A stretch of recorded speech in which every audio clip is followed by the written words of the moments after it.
Hai penonton Roda Panas. Dalam video sebelum ni, ramai yang tanya aku, Proton Saga MC3 yang terbaru ni, driving experience dia macam mana? Jimat minyak ke tak? Nak ambil CVT ke nak ambil 480? So, video kali ni aku nak share personal experience aku selepas aku dah drive kedua-dua variant Proton Saga ini. Let's go. Untuk passenger experience, aku tengok dari segi ruang dulu. Dekat depan, headroom dan legroom memang selesa untuk orang dewasa.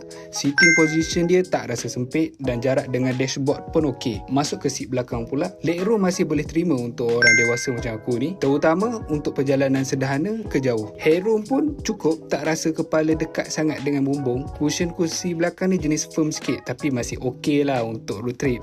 Proton Saga variant executive ni, bila tekan minyak dia lebih mengerang sikit apabila nak tukar gear tu. Tapi bila dah dapat speed tu rasa okey sikit. Atas highway, executive ni boleh cruise dengan baik. Speed pun maintain, kereta pun stable. Cuma bila nak speeding potong kereta depan, kau boleh dengar bunyi enjin tu kuat sikit.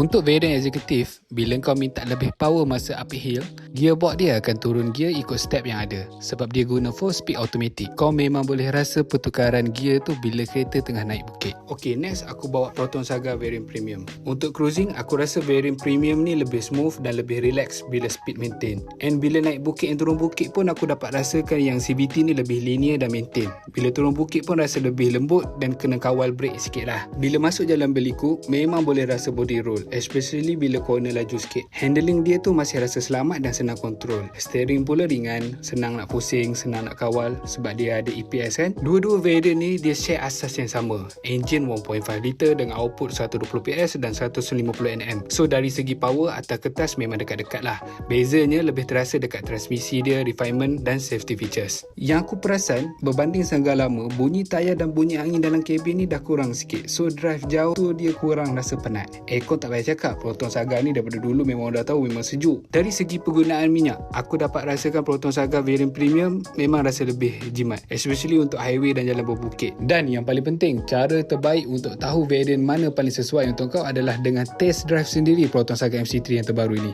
So, aku sarankan pergi ke showroom Proton yang berdekatan, cuba drive kedua-dua variant ini dan rasa sendiri mana satu paling ngam dengan cara driving kita. Roda Panas.